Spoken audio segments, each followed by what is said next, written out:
Assalamualaikum warahmatullahi wabarakatuh. Hamdan wa syukurillah, salatu wassalamu ala rasulillah wa ala alihi wa sahbihi wa mawala ba'd. Ikhwafillah rahimakumullah. Sekarang kita masuk di apakah jin juga makan dan minum di pembahasan kali ini dari kitabnya Syekh Wahid Abdul Salam Bali dan Ruqyah Jin, Sihir dan Terapinya. Nah,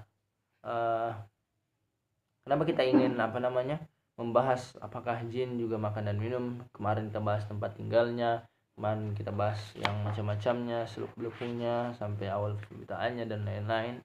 Nah, ini agar bisa menjadi insyaallah bahan dakwah kita kepada saudara kita yang mungkin berada di alam jin, karena terkadang bisa jadi mereka lupa akan hakikat mereka atau mereka butuh diajarkan, sehingga ketika misal ada yang daripada mereka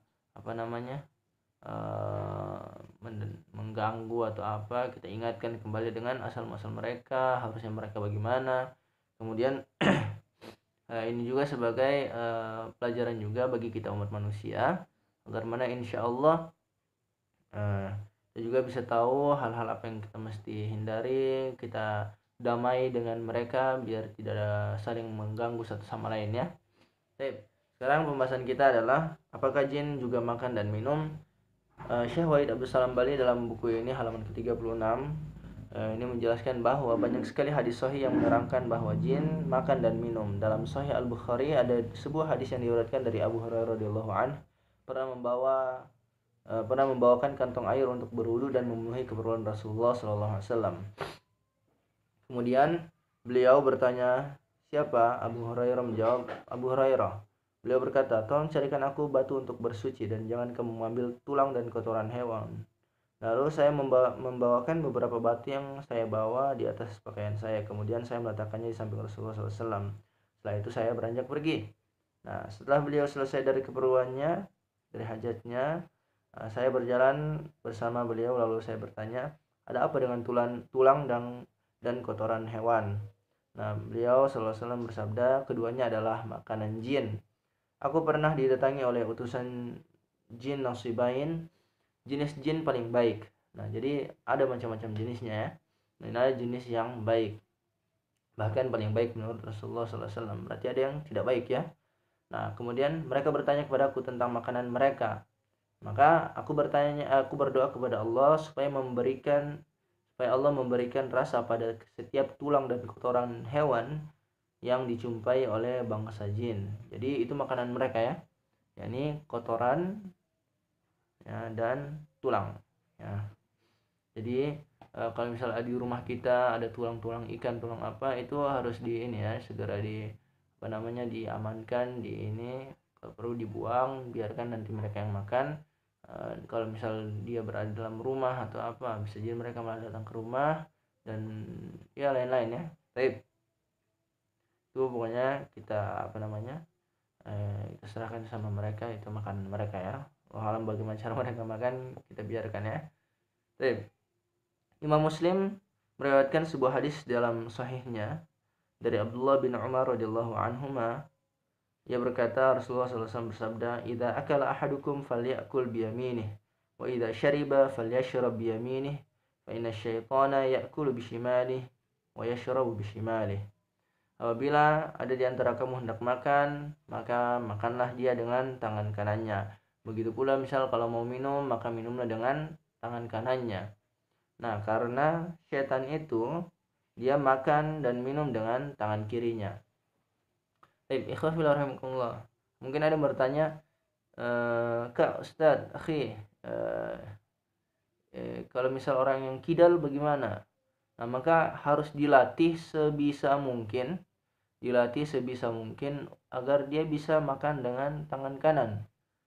Nah, jadi pokoknya bagaimana caranya, insya Allah kita coba belajar makan dengan tangan kanan. Memang mungkin agak sulit pertamanya dan lain-lain, tapi kalau tidak bisa dibiasakan, maka bisa jadi akan tetap makan dengan syaitan. Na'udzubillahi min dzalik. Nah, dalam kitab sahihnya Imam Muslim meriwayatkan sebuah hadis dari Hudzaifah bin Yaman, dari Hudzaifah ibn Yamani radhiyallahu anhu. Ia berkata, "Setiap kali kami menghadapi makanan bersama Rasulullah SAW, Kami tidak berani mendahului beliau untuk mengambil makanan sampai beliau sallallahu alaihi wasallam memulai dan mengambil dengan tangannya. Pada suatu kali kami menghadir jamuan makanan bersama Rasulullah sallallahu alaihi wasallam. Kemudian datanglah seorang budak perempuan kecil yang kelihatan sangat berselera ketika melihat hidangan tersebut. Maka dia pun bergegas mengulurkan tangannya untuk mengambil makanan tersebut, tetapi Rasulullah sallallahu alaihi wasallam segera memegang tangannya. Nah, kemudian datang lagi seorang Arab Badui dan kelihatan juga sangat berselera untuk menikmati hidangan itu. Beliau menahan dan memegang tangannya lalu bersabda, "Sungguhnya setan ikut memakan makanan yang tidak disebutkan nama Allah. Dia datang bersama hamba sahaya ini untuk memakan makanan ini. Maka aku pun memegang tangannya. Lalu dia juga datang bersama Arab Badui ini untuk ikut makan makanan ini. Maka aku pun memegang tangannya. Demi Allah yang jiwaku dalam genggamannya, sesungguhnya tangan setan itu berada pada tanganku bersama tangan hamba sahaya ini." Pada riwayat Imam Muslim menambahkan kemudian beliau menyebut nama Allah dan makan. Nah, ini di dalam hadis riwayat Muslim atau di syarah Sahih Muslim jilid 13 halaman 190. Nah, jadi ini juga yang menerangkan bahwa apabila ada seseorang dari kita manusia makan tanpa menyebutkan nama Allah, maka sungguhnya setan makan bersamanya. Na'udzubillah min dzalik. Nah, saya berkata, entah siapa ini ya, kayaknya Imam Ibnu Hajar al-Asqalani. Maksud dari berselera dalam hadis ini adalah cepat-cepat ingin mengambil makanan tersebut tanpa mengucapkan doa, seolah-olah ada yang mendorongnya dari belakang. Nah, Imam Muslim juga meriwayatkan di dalam sahihnya sebuah hadis dari Jabir bin Abdullah radhiyallahu anhu, yang pernah mendengar Rasulullah SAW bersabda, apabila seorang laki-laki memasuki rumahnya lalu dia menyebut nama Allah ketika masuk dan ketika makan, maka setan akan berkata kepada teman-temannya, tidak ada tempat penginapan dan makan malam untuk kalian. Jika dia memasuki rumahnya tanpa menyebut nama Allah, setan akan berkata kepada saudara-saudaranya, kalian bisa ikut menginap di dalamnya malam ini. Dan ketika makan dia tidak menyebut nama Allah, setan berkata, kalian bisa ikut nimbrung makan malam. Nah, jadi kalau misal kita masuk rumah, minimal kita baca bismillah, kemudian kita salam. Nah, maka insya Allah setan akan lari dan tidak akan ada dalam rumah kita. Kemudian begitu pun dengan makan.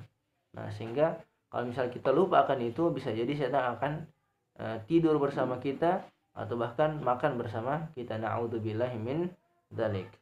Nah, ada 3 pendapat ulama perihal makan dan minumnya jin katanya. Nah, pendapat pertama, semua jenis jin tidak makan dan minum, dan ini adalah pendapat yang batil dan tidak dapat diterima dalilnya.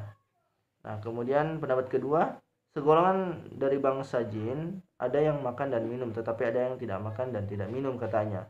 Pendapat ini mengambil dalil dari hadis yang diriwayatkan oleh Ibnu Abdul Bar dan dari Wahab bin Munabbih.